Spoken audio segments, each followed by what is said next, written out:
Hello, hello, hello, everyone. Welcome back to another video. All right, let's check it out. Let's see what we got for you right now. I gotta say, out of all the cards that I have done throughout my 800 cards so far, I have posted on YouTube. This is probably one of the rarest ones for me. Even though I've seen them in person, I know these cards are super rare for probably 90% of my viewers. They probably never seen these cars in their lifetime, but this is part of history in some parts of the world, and I would like to post it. These cars, for if you're not from, I would probably say South America, and to keep it more restricted, I'll probably say the southern cone of South America. You probably never even heard about this car. This car, let me give you the whole total name of it. It's a 143 scale IME, or how it's called in reality, it's IAME Rastrojero P64. It's a 1967 model. Now, let me explain to you about this car right here. This is a model that came out. Actually, this is a second generation model, which, hold on a second. Actually,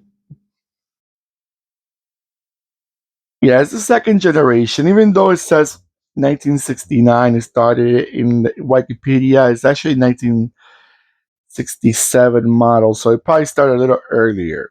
It's just that doesn't there's not enough info on these cars because these cars were originally from Argentina. This is a local brand that was built by uh, it was an Argentine government owned airplane and vehicle manufacturer called IAME, which was Industrias Aeronáuticas y Mecánicas del Estado, which it means Industry of Aeronam and of Mechanics of the state, if I'm not mistaken. But it's a local brand made by the government, and it it ran from 1952 all the way down to 1979. And basically, what they did, they built pickup trucks, and they even built like a car look-alike, but they used it more for like a taxi cabs and probably commercial. But it was a car look. It had like a trunk, which I also have as a diecast. They had two generations. The first generation, and this is supposed to be the second generation. Now, like I said, these cars were basically built only for their local market and probably exported it one of very few of them to low regional area, like regional countries around it, probably Uruguay. Not sure about Chile or Paraguay, but it was not exported beyond those countries. That's why I kept saying these are very rare for a lot of viewers. But this is part of history in parts of the world, and I like to share that with everyone else. I think they are.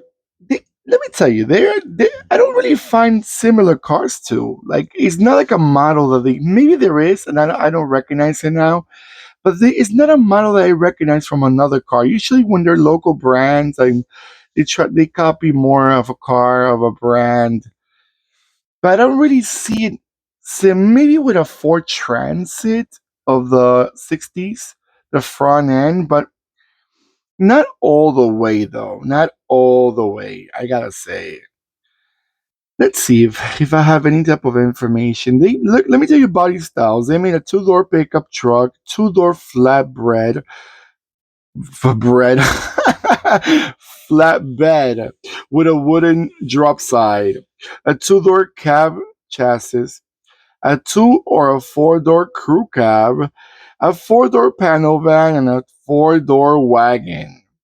Engine wise, okay, it had a 1.8 four-cylinder from a Boward diesel and also a 2.0 four-cylinder Indenner diesel, which I'm not sure if what's Indenner, if that was a brand. I'm not fully sure.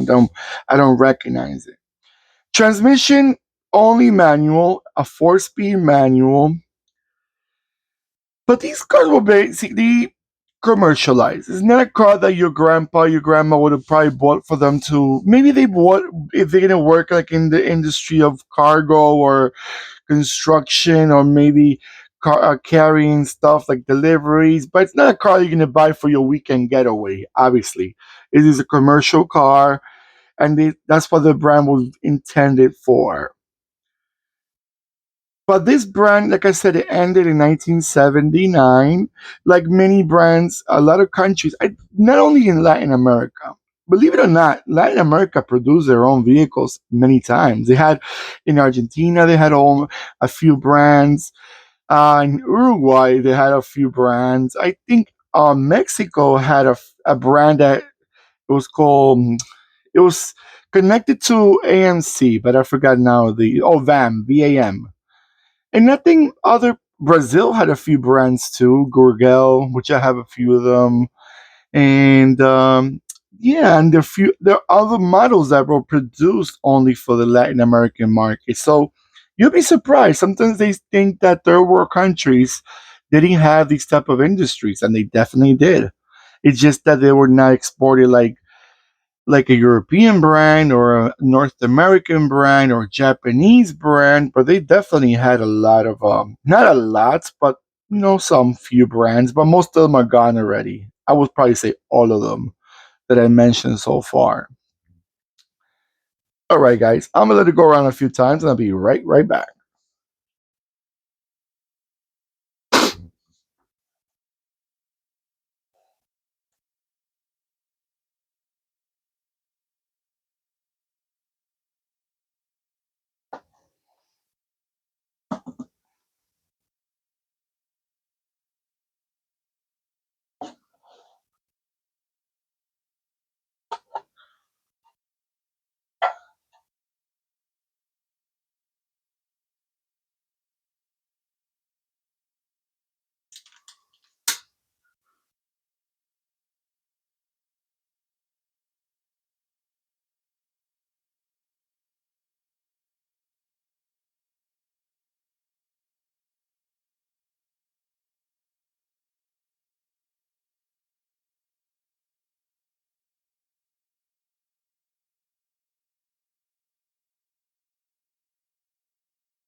All right, guys. So what do you guys think about this car?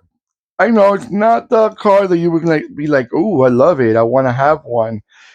But again, it's part of history, and I like having all type of cars in my channel, except for concept, which I have a few of them. Which I think, if I posted concept, is because they sold a few, or they had at least two or three in the market, and they look very realistic. And it's a car that looked like it could have done good in the market. That's when I post them.